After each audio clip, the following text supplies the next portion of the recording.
Herkese mutlu günaydınlar. Tabi siz bu videoyu genelde akşam 6'da izliyorsunuz ama benim için gün aydı. Kutaisi'den ayrılıyorum. Kutaisi'den Tiflis'e doğru yolculuğa çıkmaya başlayacağım. Şu anda otelden ayrıldım. Bir önceki videoda gördüğünüz üzere Kutaisi Parkı'nın oradayım. Şimdi ileriden yani meydanın ilerisinden Tiflis'e doğru yol gidiyormuş. O tarafa doğru gidiyorum. Şimdi otelden çıkış yaptım. Belki şurada bir kahvaltı yaparım, bir kahve içerim. Bilmiyorum. Ondan sonra yaklaşık olarak 250 kilometre yolum var. 250 kilometre Tiflis'e varışım sürecek. Yaklaşık olarak normal şartlarda arabayla 3 saat, 4 saat sürüyormuş. Bakalım biz otostopla kaçta gideceğiz? Şu an saat kaç? Şu an saat 11. Ben de 6 saatte gitsem herhalde akşam 6'da Tiflis'te olurum. Yeni bir macera başlıyor bizim için. Kutaisi bitti. Kutaisi çok güzeldi. Çok sevdim Kutaisi'yi. Ama şimdi bir de gidip Tiflis'i görelim. Batum'dan sonra Kutaisi, Kutaisi'den sonra Tiflis. Bakalım neler karşılayacak bizi. Tiflis'e giderken Gori'nin öyle bir şehir var. Orada da bu Stalin'in doğduğu şehirmiş. Eğer oralara yolum düşerse bir Stalin'in müzesi varmış. Onu da gitmek isterim. Ama bakacağız bakalım. Şimdi biz yanlış bilmiyorsam şuradaki yolu takip edeceğiz. O yoldan devam edeceğiz. Ama tabii daha yeni kalktım. Bu arada çok kötü hastayım aslında. Boğazlarım çok kötü. Artık yani nasıl söyleyeyim? İltihap akıyor. Öksürük krizine giriyorum bazen. Ama bu şekilde devam etmem gerekiyor. Çünkü hani yağmur yağacak diyorlar. Yağmura yakalanmadan benim yola çıkmam gerekiyor. Yağmura yakalanmadan Tiflis'e ulaşmam gerekiyor. Ya da nasıl olacak bilmiyorum. Bakalım gidiyoruz. Güzel bir Kutaisi sabahında hepinize selamlar, sevgiler. Şimdi dediğim gibi birazdan otostopa başlayacağız. Şu ana yola bir çıkalım. Tam olarak nereden gideceğimi de bilmiyorum. Şimdi bakacağım. Ona göre de hareket edeceğim. Ama dediğim gibi önce bir kahvaltı yapmam lazım. Bir şeyler yemem lazım. Bir de hasta olduğum için de düşmemem lazım. Vücudumu zinde tutmam gerekiyor. Bakacağız bakalım. Evet arkadaşlar, gördüğünüz gibi meydan. Çok güzel. Devam ediyorum bakalım. Evet. Bir yerde oturdum. Çay içtim. Meyve çayı. Bir şeyler yemeye çalıştım. Ama boğazımdan geçmedi tabi.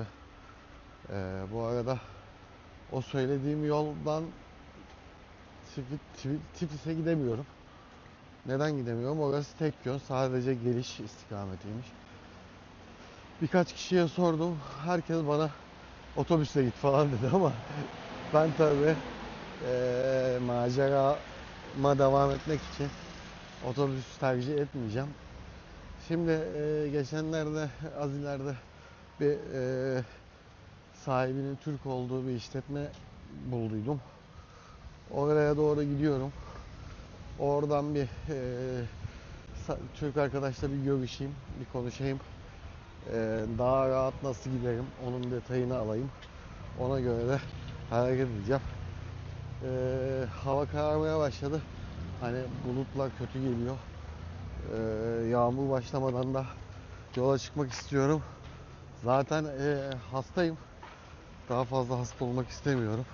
Ona göre de bir an önce Tiflis'e doğru yola çıkmak istiyorum. Yani internette falan baktığımda bir hafta yağmurlu gösteriyor. Şu anda soğuk esmeye başladı, yani rüzgar çıktı. Bu rüzgar da bulutları getirir zaten. Yağmurlar dökülmeden ben yola çıkayım. Ama önce şu Türk arkadaşla bir görüşeyim. Nasıl yapacağız? Nasıl daha rahat giderim? Onu bir öğreneyim, detaylandırayım. En kötü ihtimalle hiçbir şey olmazsa Tiflis'e otobüse gideceğim. Eğer yağmura denk gelirsem otobüse de gitmek istemiyorum. İşime gelmiyor. Parasında değilim. Sadece bir hikaye çıkmaz. Hikaye çıkmasını istiyorum. Güzel yolculuklarla karşınıza çıkmak istiyorum. Değişik maceralar göstermek istiyorum. Değişik yol hikayeleri göstermek istiyorum. Onun için uğraşıyorum. Bakalım neler olacak. Hep birlikte göreceğiz. Görüşürüz. Evet, Türk arkadaş yoktu. Ama yanlış yoldan geldiğimi öğrendim. Çok ters istikamete gitmem gerekiyor. Yaklaşık bir 15 kilometre falan geriye gitmem gerekiyor. Belki Kutaisi videosunda hatırlayacağınız beni Kutaisi'ye indiğim yere kadar gitmem gerekiyor. Oraya gidip oradan devam edeceğim. Bakalım nasıl olacak. Şu anda şehir merkezindeyim. Tam merkez burası. Gitmeye çalışacağım. Ya da en kötü hiç olmazsa şey yapacağım. Otobüse gideceğim, yani daha fazla dayanamayacağım. Evet. Ben bayağı bir yol geldim. Çok da terledim.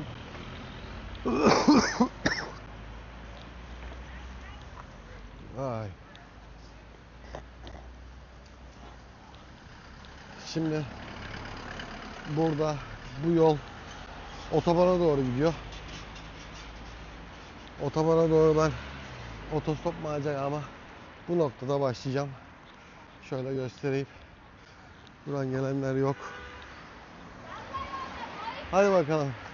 Belki denk gelir araç. Evet, özgürlük başladı. Yağmurlar da geliyor bu arada. Vallahi inşallah yağmura yakalanmayız. Erken çıktım. Yağmura yakalanmamak için çok erken çıktım. Ama bakalım ne olacak. En azından otobana kadar gidecek bir yer bulsaydım, biri bulsaydım iyi olurdu. Otobanın orada, çünkü otostop çekmek daha kolay. Şehir merkezleri de her zaman daha zor. Birazcık da yoruldum aslında yürümekten. Devam edelim bakalım. Bana mı duyacağı yok.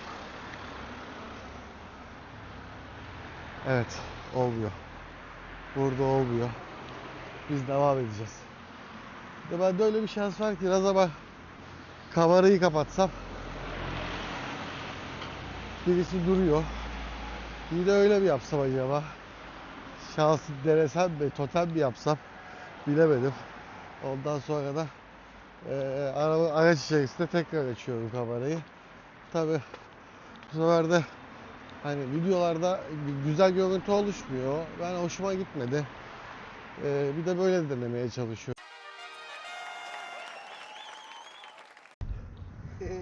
Heyo, biz geldik. Hello. Hello. Hello. Ay ay. Çok güzel bir aileye denk geldim. Biz devam ediyoruz. Türkçe good. Good Türkçe. Biz şimdi şöyle göstereyim. Otobana kadar gideceğiz. Otobandan sonra ben bu tatlı aileyle ayrılacağım. Ondan sonra kendi yoluma devam edeceğim. Prenses! Heyo! Çok güzel. Raminda Rokitho. What? Name? What? Cem. Cem. Yes. Cem, please translate.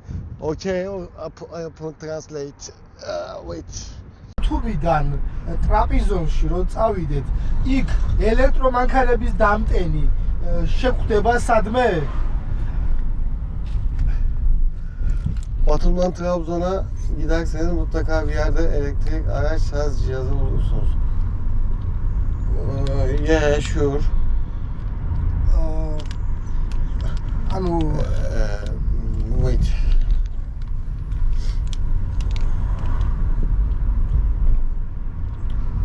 Ben Batum'dan buraya geldim. Şimdi Tiflis'e devam ediyorum.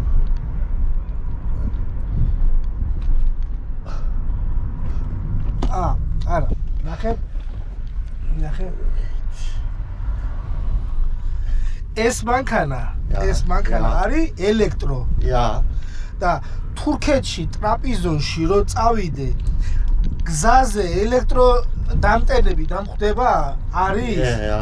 Yes. Ya. Okay.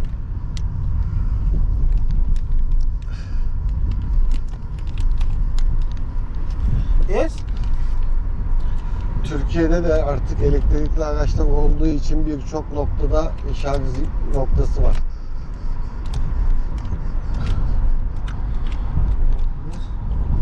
Wow. Good. Evet, şimdi anladığım kadarıyla şimdi burada birçok araç elektrikli. Şey sordu, Trabzon'a gidersem elektrikli araç istasyonu bulabilir miyim diye sordu. Artık evet, Türkiye'de de birçok yerde elektrikli araçları şarj edilen noktalar var. O yüzden çok rahatla herkes bulabilir.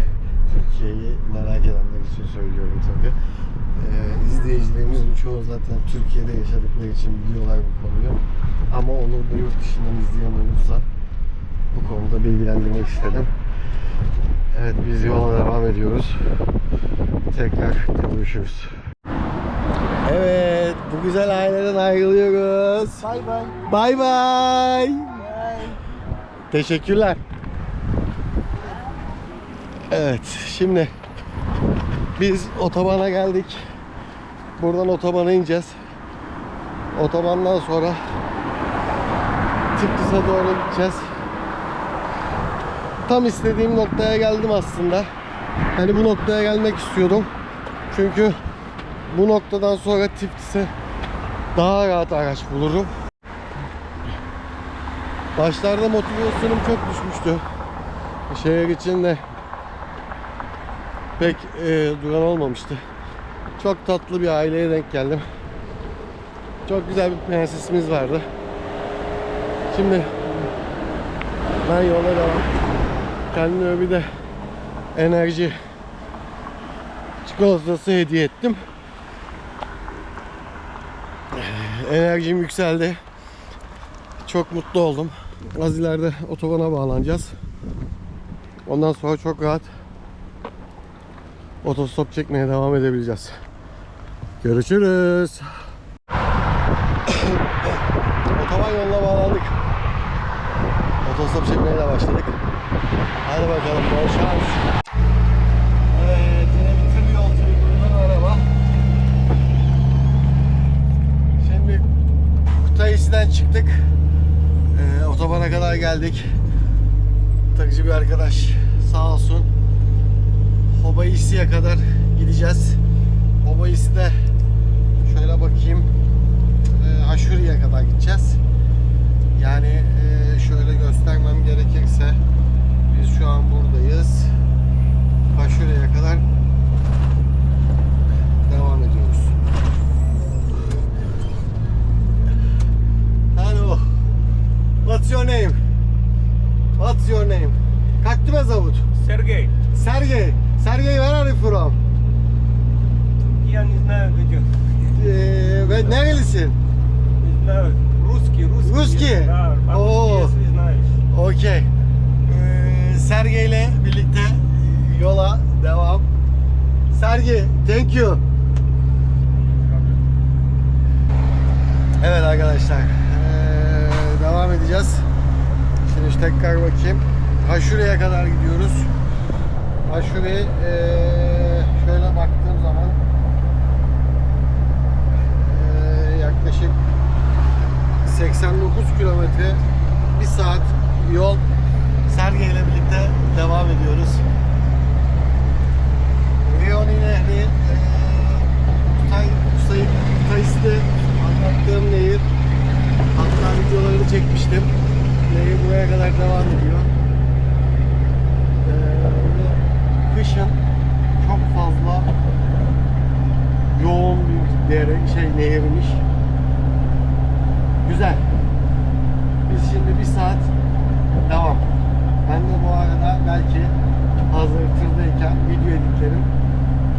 Çünkü yarım kaldı Kutais'in videosu. Onu bitirince, Tiflis'e varınca da o videoyu yükleyeceğim. Yolculuklarda görüşmek üzere. Evet. Dediğim gibi. Şu anda benzin istasyonundayız. Tır benzin alıyor. Ben de edite devam ediyorum. Ay, iyi terledim. İyi yoruldum. Bayağı bekledik ama değdi. Bir saat yol gideceğim. Zaten 3 saatlik yolum vardı. Bu 3 saatlik yolun 1-1,5 saatini bitirmiş olacağım. Ondan sonra 2 saatlik hemen hemen yolum kalacak Tiflis'e. Videonun başında anlattığım gibi belki bu Stalin'in şehrine yakın aslında gideceğim yer. Hatta şöyle haritadan göstermeye çalışacağım. Tabi gösterebilecek miyim bilmiyorum. Bir saniye.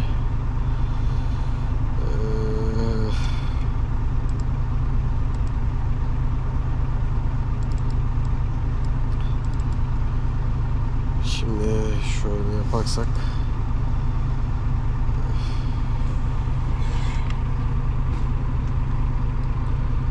ben Kutais'teydim. Şimdi gideceğimiz yer tabii Kutais'den bir aileyle şuraya kadar geldim. Gözüküyor mu? Şuraya kadar geldim. Şu anda bu yoldayız. Bu yol üzerinden devam edeceğiz. Nereye gideceğiz?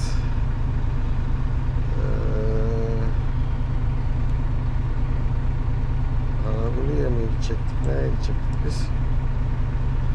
Of, kafam gitti, beynim gitti. Haşuri'ye gideceğiz. Haşuri bölgesine gideceğiz. Haşuri'den sonra şu Gomi, Stalin'in doğduğu şehirmiş. Stalin Müzesi de varmış burada. Ama biz Haşuri'den sonra uğrar mıyız Gomi'ye? Tiflis'e de bayağı yolumuz kalacak. Deneyeceğiz. Bakalım. Ona göre devam edeceğiz yolda. Görüşürüz. Evet, Serge ile ayrılıyoruz. Burada teşekkür ediyoruz. Biz devam edeceğiz. Serge iç tarafa geliyor. Hadi bakalım, yolumuza devam. Thank you.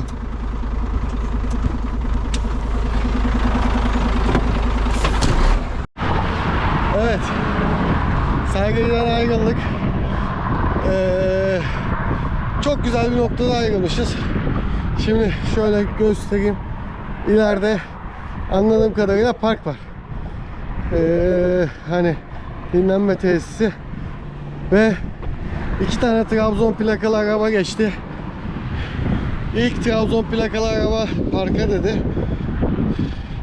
Haritadan kontrol ettim. Şimdi parka doğru gidiyorum. Büyük ihtimalle Türk arkadaşlarla yola devam ederim. Herhalde orası anladığım kadarıyla bir dinlenme tesisi falan güzel olacak. Kolayca devam edeceğiz. Şimdi parka doğru gidiyorum. Orada görüşürüz. Evet. Tüm Türk tırları burada. Bütün Türk tırları burada.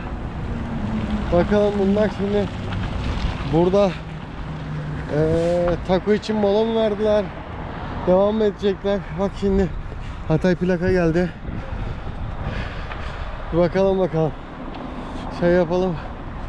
Nasıl yapacağız? Detaylı öğreneceğiz. Hadi bakalım. Detaylı öğreneceğiz. Selamünaleyküm. Merhaba. Ben Tiflis'e gideceğim. Siz burada taco için mi durdunuz? Ha. Belki hareket edecek vardı. Ben bir bakayım.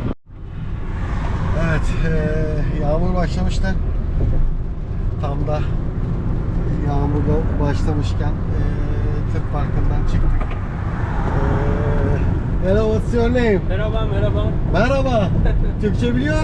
Biliyorum tabii. Süper. Türkçe bilen bir arkadaş denk geldi, durdu sağ olsun. Tiflis'e kadar devam edeceğiz inşallah. Tiflis'e? Tiflis'e gideceğim evet. Tiflis'e kadar gidiyormuş.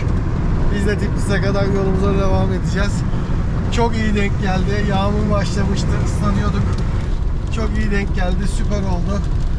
Ay. Çok güzel. İsim neydi? Alex efendim. Alex. Evet. Alex, teşekkür ederiz. Rica ederim efendim. Bunu YouTube'da paylaşabilir miyim? Tabii ki tabii. Tamamdır, süper. İznimizi de aldık. Görüşmek üzere. Bizim bir 150 kilometre kadar bir yolumuz var. 150 kilometre sonra görüşürüz. Günaydın. Güzel bir Tiflis sabahından günaydın diliyorum. Evet, bugün Tiflis'i keşfetmeye başlayacağız. Bakalım bizi neler karşılayacak. Biliyorsunuz ki Tiflis'e geldik. Tiflis'te en son otostop yolculuğunda Tiflis'e kadar bir arkadaş getirdi. Kendisi Türkiye'de de yaşamış. Türkçe de biliyordu. Çok rahat ettim. Yolda gelirken arabada Booking'den bir otel ayarlamıştım. Otelim burada. Güzel bir otel. Tam da şehrin merkezinde. Otelden çıktığımızda güzel bir manzara karşılıyor. Şöyle size göstermek istedim. Burada bir kilise var. Şurada bir atlı heykel var, bilmiyorum. Hemen yanı başımızda teleferik var. Yukarıda bir tane kadın heykeli görüyorum ama ne olduğunu bilmiyorum. Araştıracağız. Öğreneceğiz. Tepede bir kule var. Şu dikkatimi çekti. Burada çok güzel bir metalden ağaç yapmışlar. Ama bunun bir anlamı vardır kesin.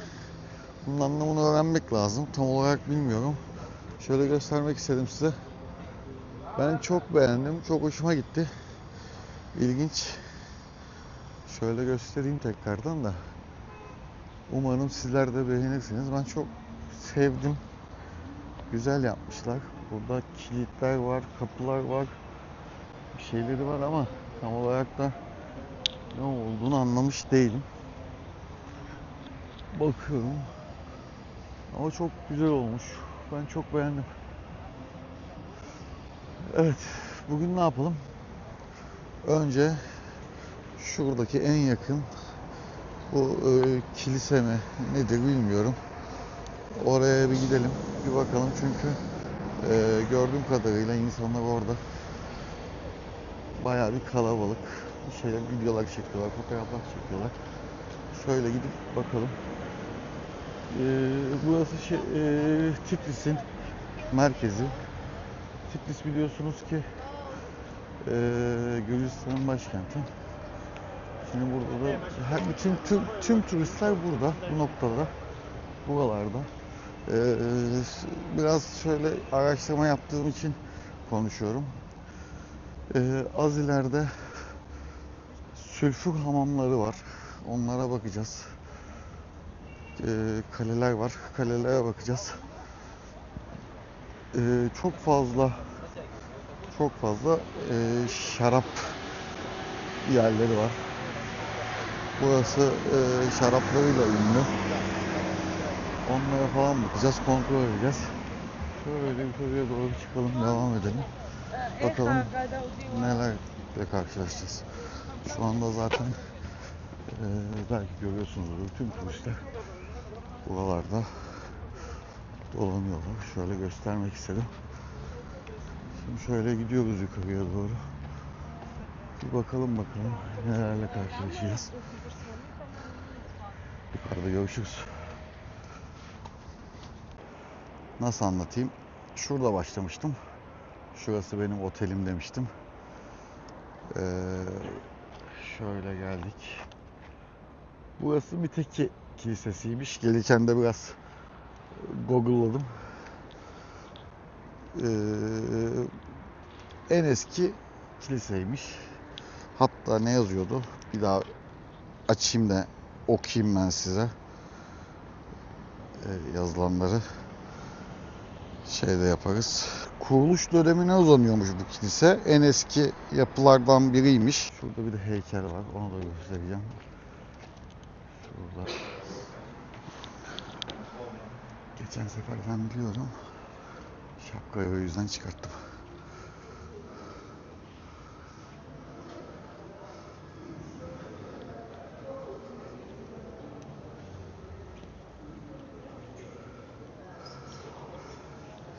Sorry.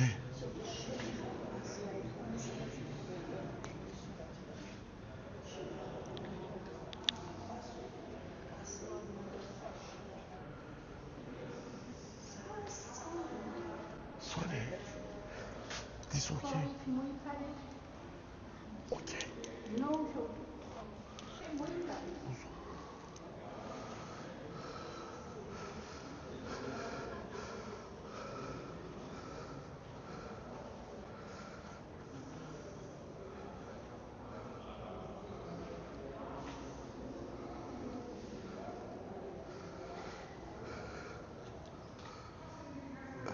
Şöyle göstereyim.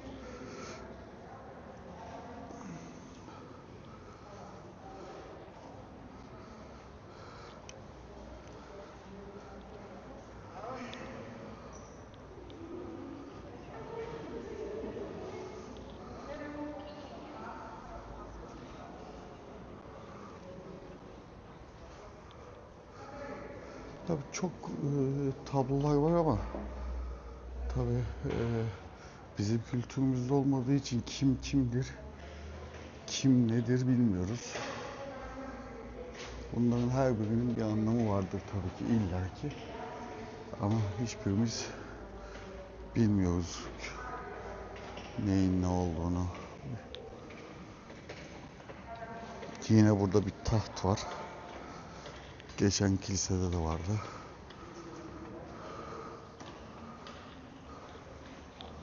Şöyle tepeyi de göstermek istedim.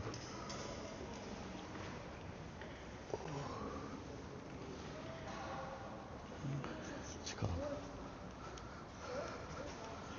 Buradan çıkalım.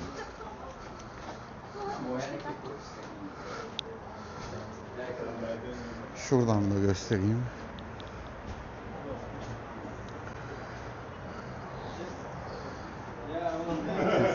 İnelim aşağıya. Rahat konuşalım. Burada çok fazla konuşamıyoruz. Burada bir heykelimiz var ama heykelle ilgili bir açıklama var mı? Ona bakıyorum. Sanırım buradan güzel bir nehir manzarası olacak. Tam tahmin ettiğim gibi. Kineo Nehri. Şöyle göstermeye çalışıyorum ama ya çok yanlış yere koymuşlar. Hiçbir şey gözükmüyor. Yani karşıdan şehri selamlıyor gibi gözüküyor. Ama başka da hiç açıklayıcı tabela da yok. Şöyle nehir manzarası.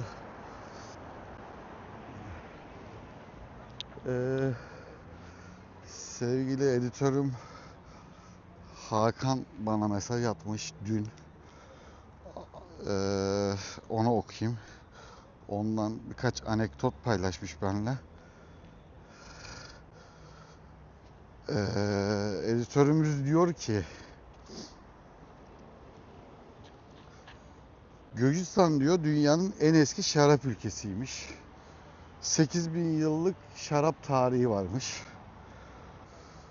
Hatta özel bir yöntemleri varmış. Bu yöntem UNESCO tarafından kültürel miras olarak ilan edilmiş.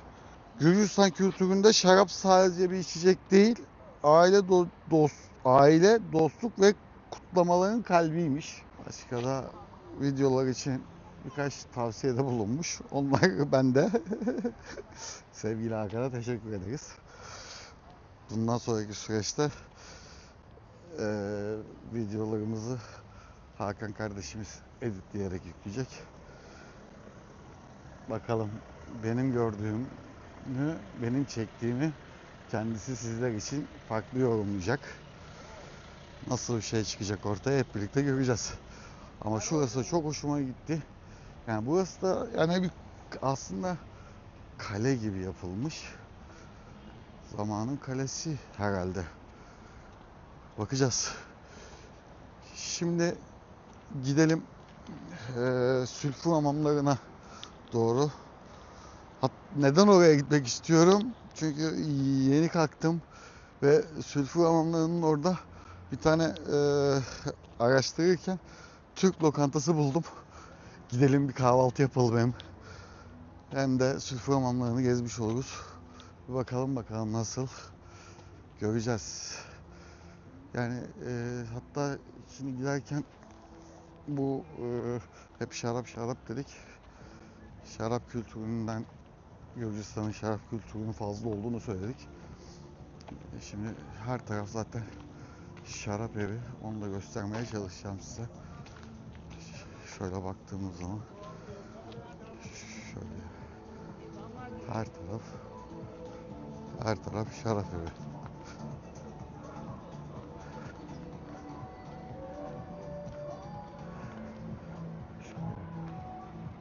Her taraf şarap. Biz buradan gideceğiz. Bakalım neler. Evet. Aslında şurada bir tane tur şeyi var. Misteka. Biz buradayız zaten. Yine şarap evi. Bakıyorum. Biz şimdi nereye gideceğiz? Biz herhalde şu anda sülfür hamamlarının olduğu yeri göstermiyor. Ama gideceğiz. Bakalım.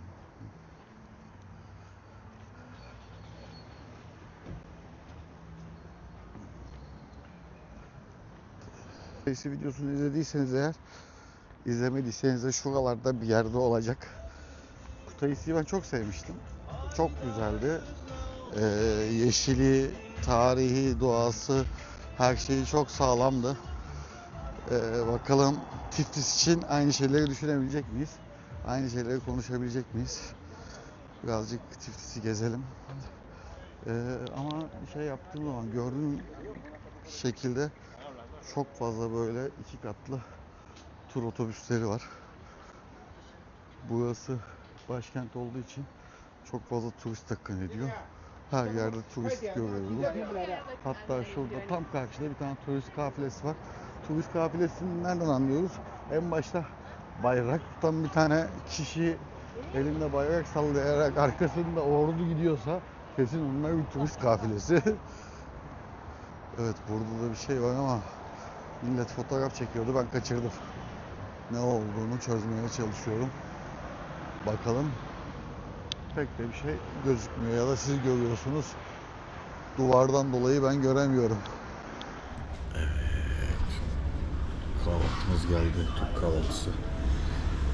Peynirimiz, yumurtamız, domatesimiz. Özellikle çayımız. Afiyet olsun. Evet. Yine yağmur başladı. Yağmur başladı. Bu yağmurdan kurtuluşumuz yok anlaşılan. Herkes kaçtı. Biz Türk çayı keyfindeyiz.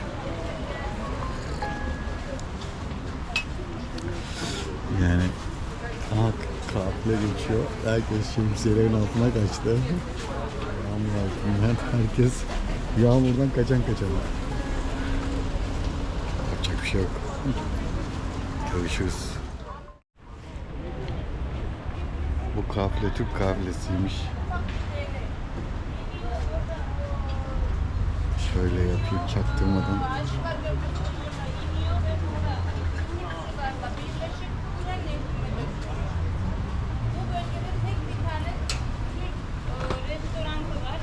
Osmanlı hamamı.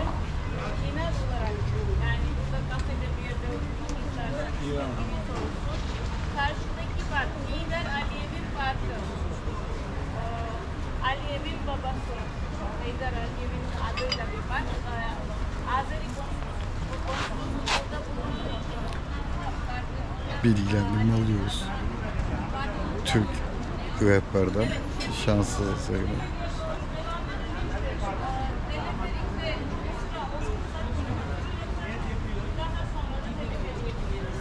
Devam edelim. Buyurun. Şimdi bu kafile teleferiğe doğru gidiyorlar. Vallahi burası çok eğlenceliymiş. Yine bir turist kafilesi geldi. Bunlar da yabancı. Herkesten dinliyorum hikayeleri. Kendin gez. Telefonundan neyin ne olduğunu bulabiliyorsun. Veya beni izle. Takip et. Yorum yap. Soru sor. Yardımcı olalım. Tura para verme. Çok keyiflendim ya. Acayip keyiflendim. Çok hoşuma gitti. Millet kafalarda şemsiye, dışarıda yağmur yağıyor. Ben de şemsiyenin altındayım bu arada. Çok keyifli oldu. Görüşürüz. Ama şunu fark ettim. Demin ben geldiğim şu noktada buranı anlattım. Yani burası dedim Sülf Romanlarıymış. Tarihi. Ondan sonra dedim kahvaltı yapacağım dedim. Sonra devam ederiz dedim. Yağmur başladı ama tüm gelen turist kafileri benim video çektiğim noktada işte burası Sülf Romanları. Buradan dere nehre karışıyor. Şuradan geliyor, buradan geliyor. Hadi devam edelim diyorlar. Yani aynı şeyi ben de yaptım. Çok keyifli. Ve ben yalnız geziyorum. Kimseye bağlı değilim. İstediğim zaman oturuyorum, çay içiyorum. İstediğim zaman yürüyorum, geziyorum. Bir kafileye bağlı değilim. Evet, yağmur dindi. Yağmurun dinmesini bekledik. Hava birazcık bulutlar açtı. Evet, Tiflis sokaklarına geri döneceğiz. Hadi bakalım gidiyoruz. Yağmur sonrasında tabi turistler her yere akın etmeye başladılar. Biz de bu şekilde devam edeceğiz. Hadi gidelim bakalım. Birazın Tiflis'in ara sokaklarına girelim. Nelerle karşılaşacağız, neler göreceğiz. Şimdi şurada bir meydan var. Oraya gideceğim öncelikle. Meydanda sonra yukarıya doğru gideceğiz. Evet, demin geçerken burası müze diye söylemiştim. Bir müzeye girmeye çalışalım. Bakalım ne var içeride. No, Turkish. Here is a museum, Museum. not garden. Museum. Here Yes. is a Tularikos visit here. Tulari. Tularikos visit here. Okay. Inside is money box. Yes. You can drop Okay. inside. Oh. Evet, 2 liraymış giriş ücreti. But bende 2 lirayı. You can visit inside. Yes. You can visit inside. You can walk around. Okay. Inside money box. Now or later you can drop. Money box. Come. But no tulari. I'll change you. No Okay. problem. Evet, 2 lira vereceğiz müzeyi gezmek için. Sorun yok. Here. It's archaeological discovery here. Oh. It's a 5th century, 5, and archaeologists fix them. I will show you inside workshop. You can you can see how archaeologists they built Okay, thank you. after excavation. Evet, arkeologların çıkarttıkları şeylermiş.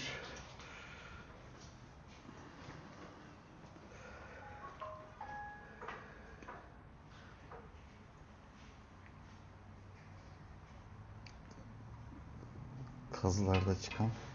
Georgian hani ilk kod, eta kopya original Rabati Muzey. Thank you. Thank you. Thank you so much. Yılların eskitemediği arkeologların çıkarttığı eserler.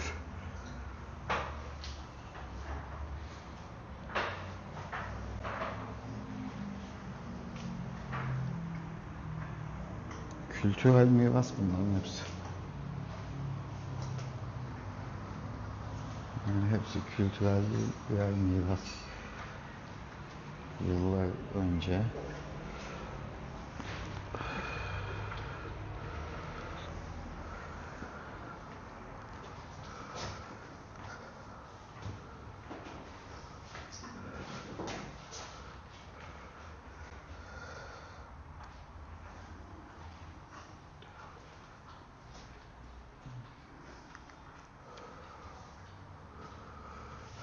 anladığım kadarıyla bu fıçılarda yani fıçı diyeceğim, küp diyeceğim olmayacak. Bunlar da zamanında şarap yapılıyormuş. Bunlar toprağa gömülüyormuş. Toprakta yıllandırılıyormuş şaraplar. Okey. Kendimize rehber de bulduk. Birazcık anlatıyoruz ya şeyleri.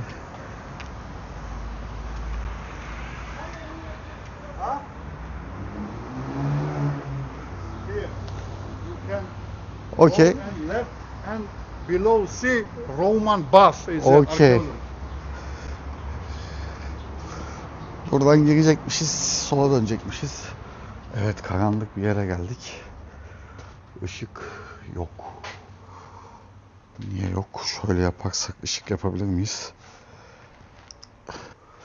Herhalde şuradan gireceğiz. Biraz karanlık. Evet. Arkeoloji kazılarının olduğu yere geldik. Anladığım kadarıyla burada kazılar yapılıyor. Muş zamanında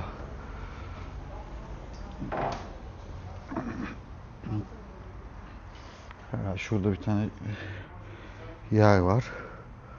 Herhalde burada küp çıkartılmış.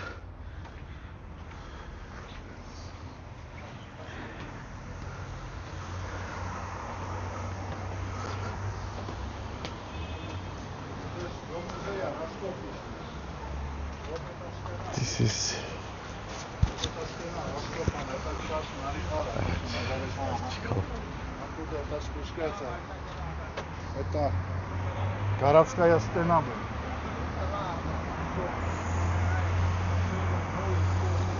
Evet, burada kazı yapılmış. Kazıda bulunanları sergilemişler. Buraya da müze demişler. Ama tabi çok fazla bir şey yoktu. Katkıda bulunduk. Yapacak bir şeyimiz yok. Devam edelim. Bakalım nelerle karşılaşacağız daha fazla.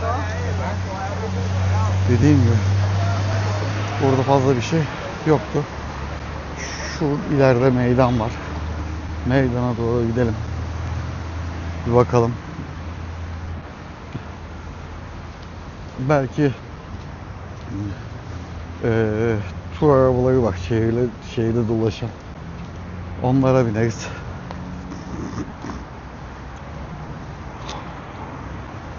Onlara katılırız. Bakarız. Şu biliyorsunuz Batum'da teleferikten korktum. Burada da teleferik var ama cesaret edemiyorum. Belki teleferiğe de bineriz. Yani her yerde turist var. Turistler akın geliyorlar. Bakalım. Devam ediyoruz. Zaten meydana geldim. Az kaldı. Kesmeyeceğim. Devam edeyim. Olmadı. Videoda kesilir.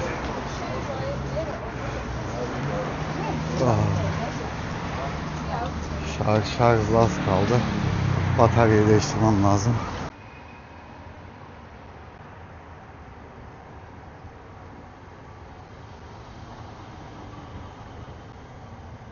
Evet.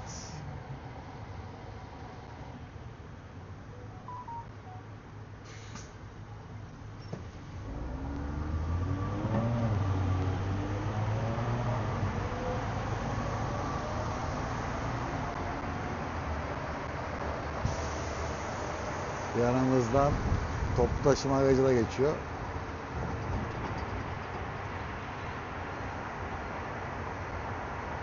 Güzel bir köprüye geldik. Köprü mü anlayamadım ama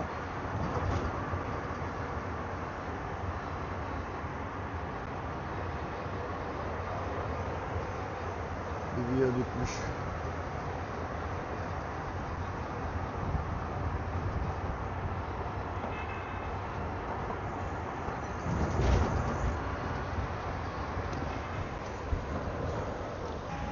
Devam edelim. Bakalım.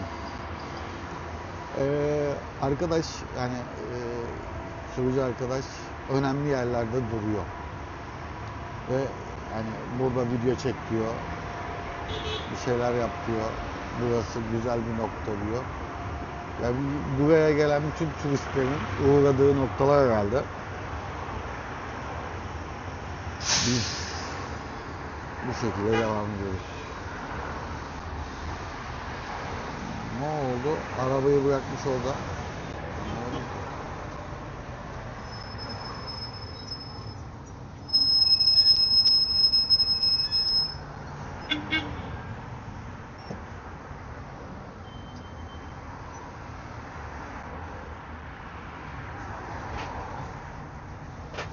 Evet, en sağ şerit otobüs yolu ve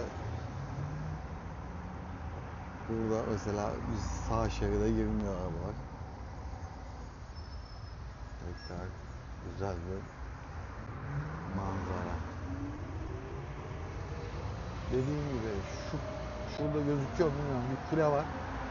Gece çok güzel ışıklandırması var. Bizim nehirden geçiyoruz. Anladığım kadarıyla burası Eskişehir olarak geçiyor. Tiflis'in, başkentin Old Town, Old Country. Şimdi bu tarafa geçtik. Bu tarafta neler var bakacağız. Gidiyoruz. Yani bence gördüğüm kadarıyla 15 dakika geçti. Değecek bir tur değil. Yani verilen parayı hak ettiğini düşünmüyorum. Sadece hızlandırılmış şehir turu yapıyorsun. Arabayla hızlı gidiyorsun. Şehrin içinde dolaşıyorsun. Ha bak burada bu varmış diyorsun. Yani bence değecek bir tur değil. Şuraya baktığın zaman trafikte gidiyoruz.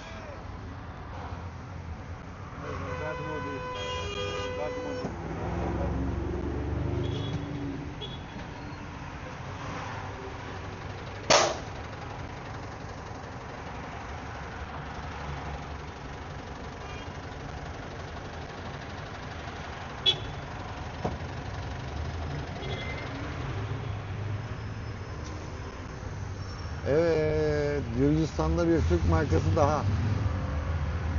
Vestel. Türk markalarını bu yabancı ülkelerde, yurt dışında gördüğüm zaman çok mutlu oluyorum.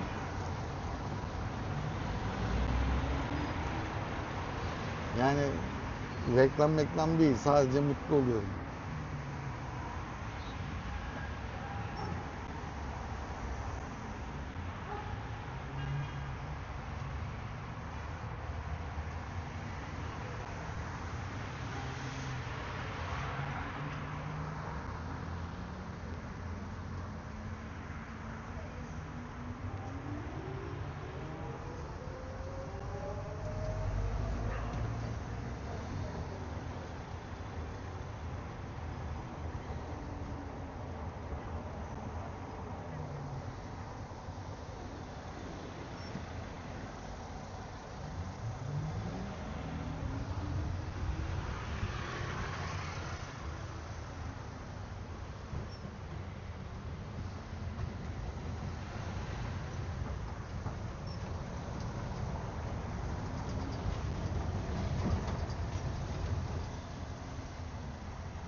Burası ne acaba? Yani insanların oturduğu evler mi? Yani okul mu? Ne olduğunu bilmiyorum.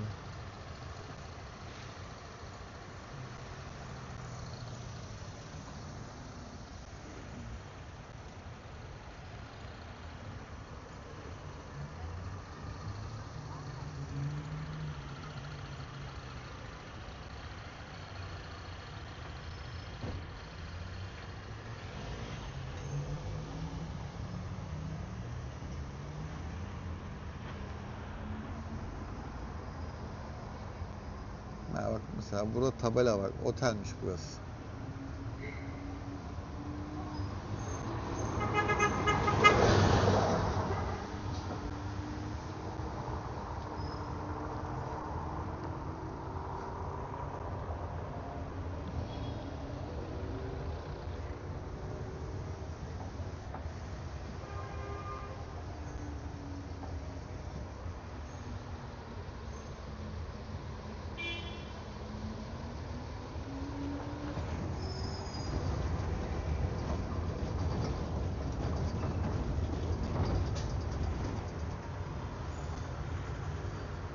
Tiflis'ten Kutaisi kadar keyif almadım. Kutaisi videosunu izleyenler bilir. Kutaisi'yi çok sevmiştim. Tabii küçük bir şehir ama burası başkent. Yoğun. İnsanlar çok fazla. Turistler çok fazla. Mesela Kutaisi bence Tiflis'ten çok çok daha güzel. Ya da belki de buranın güzel yerlerine daha henüz ben gidemedim. Burada da vardı güzel yerler. Gürcistan'ın meşhur yemeklerinden haçapuri ile kinkleri yedim. Kinkleri belki yanlış telaffuz edebiliyorum, bilmiyorum da bizim mantığımızın, Türk mantısının büyük hali yoğurtsuz servis ediliyor. Ama çok da böyle ahım şahım bir şey yok. Haçapuri desen videosunu izlediniz. Pide. Başka da bir şey yok. Şimdi şurada bir yapı daha var. Ona bakalım neymiş. Burası da bir bir tane şey var. Poster var. Herhalde bir tiyatro tarzı bir şey mi ya da bir gösteri sahne mi? Büyük ihtimalle bir sahne ya da tiyatro. Bu aynen. Bizim tiyatro heykelleri, ağlayan gülen yüzler.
Evet, tiyatro.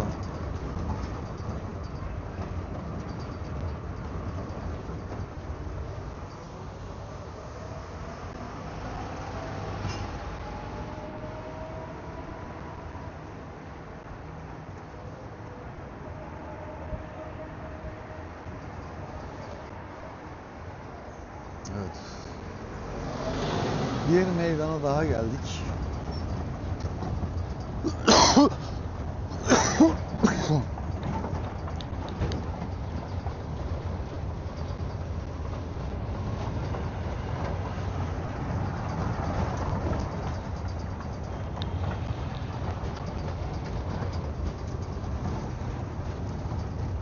Başınız döndü biliyorum ama bir sağa bir sola. Bir yerinde dur diyeceksiniz. Ama her yer o kadar değişik ve güzel ki sizlerle her yeri paylaşmak istiyorum.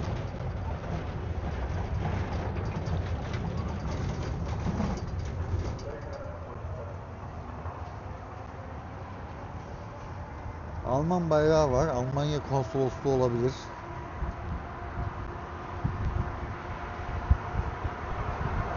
Burada güzel bir bahçe var galiba. Orada bir park bir olabilir. Geçtik. Yemyeşil bir alan. Oo. Dünyanın dışına mozaik business center'mış.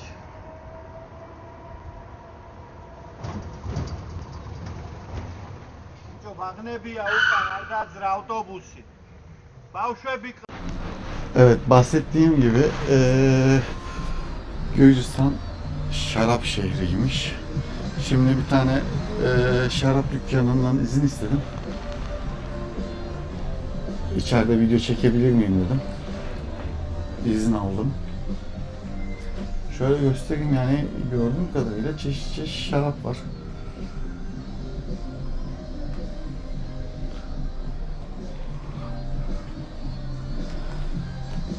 This are our personal wine.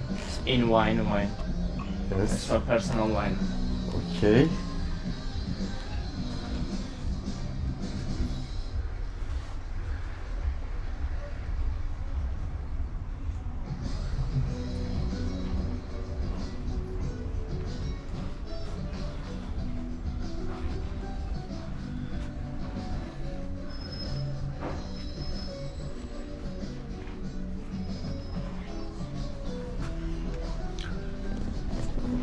Çeşit çeşit şarap var. Meraklısına. This is Teşekkür. our favorite wine. Wine. This is favorite. Yeah, this is. Okay. Favori şarapmış bu, bilmiyorum. Benim ilgimi çekmiyor. Dediğim gibi meraklısına.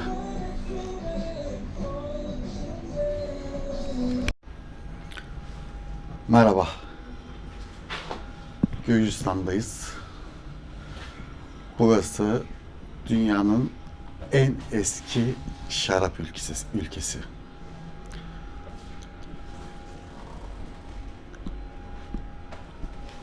Gürcistan'da şarap üretimi 8000 yıl önce başlamış.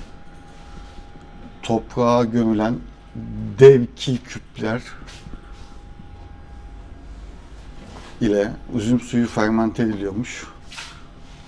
Hatta bu yöntem UNESCO tarafından kültürel miras ilan edilmiş. Şöyle bir şarap evindeyiz. Gürcü kültüründe şarap sadece bir içecek değil, aile, dostluk ve kutlamaların kalbiymiş. Bugün hala Gürcistan'da oturduğunuzda herhangi bir yere şarap kadehi geliyor direkt masaya. Supra diyorlar. O şekilde sizi karşılıyorlar. Yani kısacası Gürcistan'da şarap bir tarih değil, yaşayan bir kültür. Meraklısına.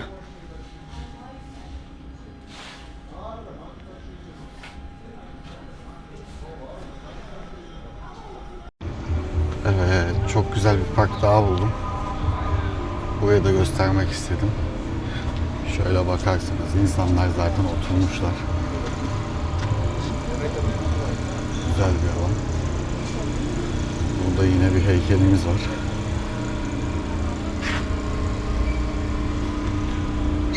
Tabii ne olduklarını okuyamıyorum. Ama evet, bir kiliseye daha geldik. Şöyle yapıyı göstereyim önce. İçeriye girmeye çalışacağım.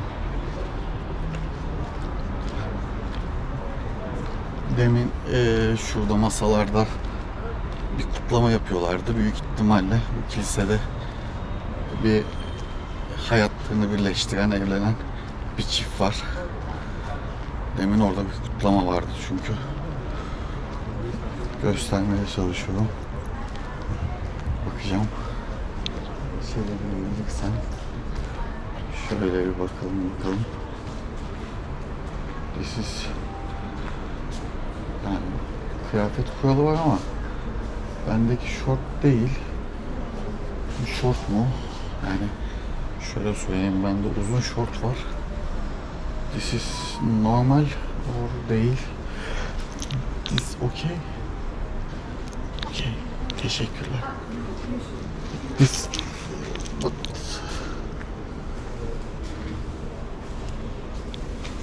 thank you.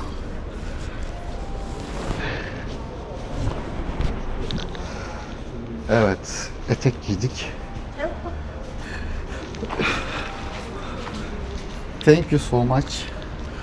Evet, etek giyiyoruz. Thank you so much. Evet, şapkamızı çıkartalım. Evet, içeriye girdik. Biraz kasvetli, tütsü kokusu var. İçeride anladığım kadarıyla bir cenaze var.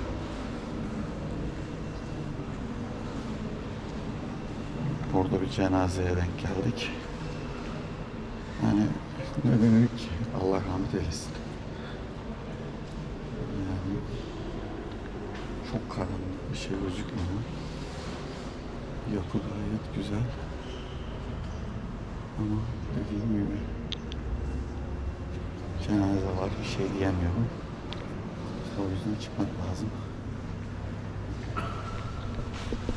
Değişik bir şey. Biz devam edelim. Cenazeye saygısızlık olmaz. Yurt dışında da olsak.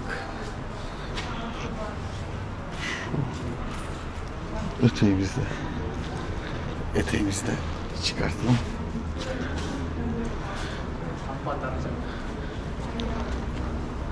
Burası da böyleydi. Ama içeride cenaze vardı. Bir de biraz karanlıktı. Videoda güzel gözükmüyordu. Ama yapı gayet değişik. Şurada Çan Kulesi var. Bu arada yine yağmur başladı. Tabii bizde şansımız yok. Hava çok değişken. Birden yağmur yağabiliyor.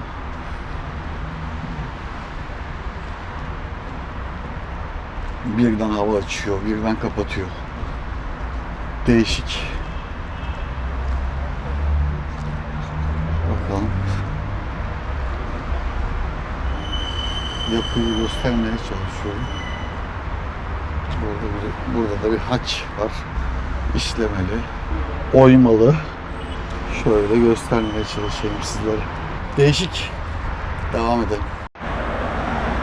Şu bahsettiğim Barış Köprüsü'ne gideceğim. Şöyle bakalım. Cenazeye saygısızlık olmaz. Yurt dışında da olsak.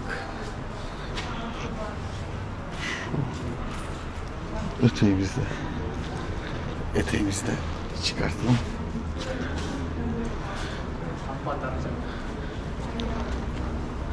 Burası da böyleydi. Ama içeride cenaze vardı. Bir de biraz karanlıktı.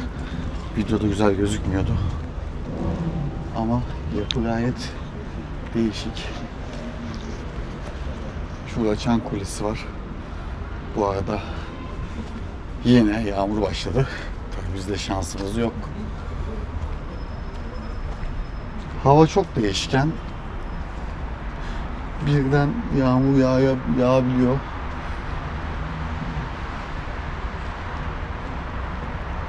Birden hava açıyor, birden kapatıyor. Değişik. Bakalım. Yapıyı göstermeye çalışıyorum. Burada da bir haç var. İşlemeli, oymalı. Şöyle göstermeye çalışayım sizlere. Değişik. Devam edelim. Şu şu bahsettiğim Barış Köprüsü'ne gideceğim. Şöyle bakalım.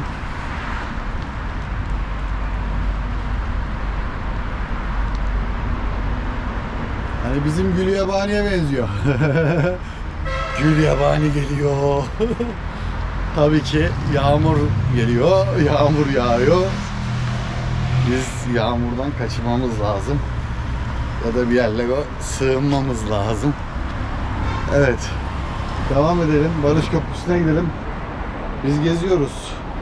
Siz ne yapıyorsunuz? İzliyorsunuz. Şöyle.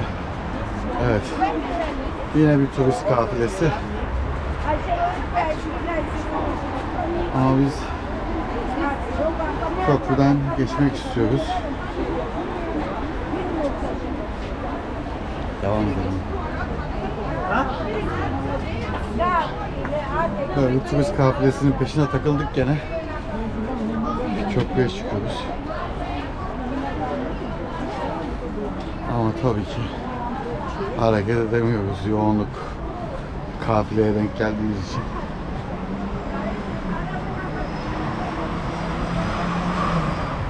Herkeste şemsiye var. Bizim de şapkamız var. Ne var yani? Nehir manzarası bizi daha iyi karşılıyor. Evet. Herkesin elinde telefon video çekiyor.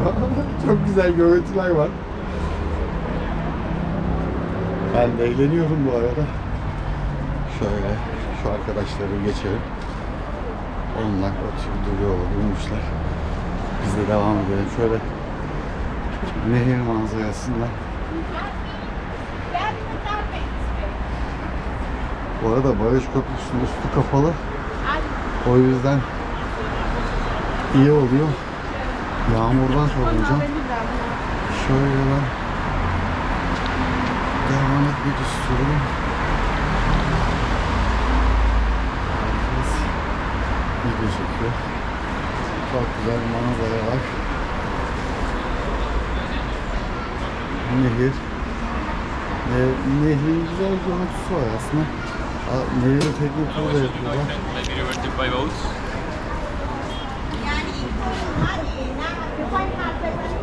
Burası Barış Köprüsü. Burada yine bir arkadaşımız da video çekiyor, video yapıyor orada. Kendisi de video yapıyor. Biz nehir manzarası, şehir manzarası hepsi bir arada. Şöyle bir devam edelim. Tekne turları var. Ama yani nehir göründüğü kadar çok temiz gözükmüyor. Çok temiz görünmüyor. Bakıyoruz. Burada bir stand kurulmuş.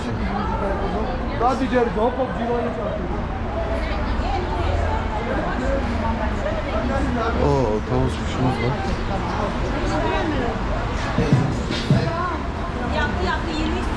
Merhaba.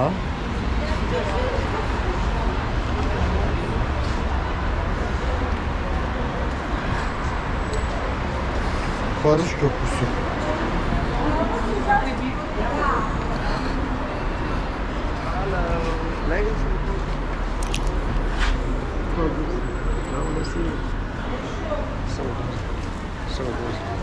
Thank you. Thank you. How much? Sweet. Đi lấy cả. Evet.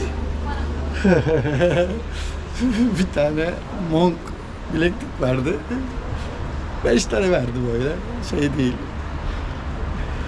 Bir şeyler yaptı elime ama. Evet. Değişik.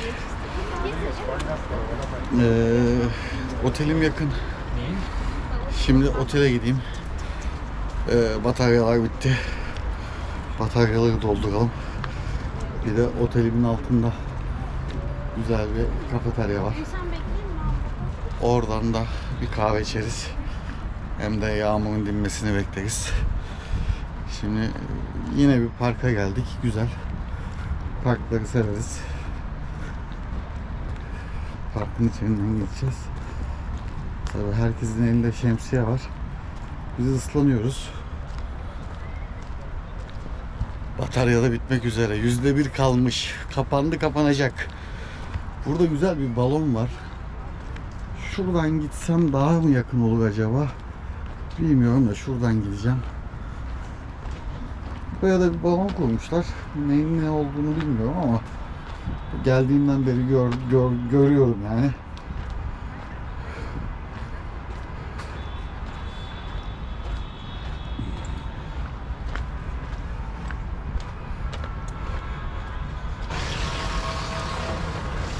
Evet.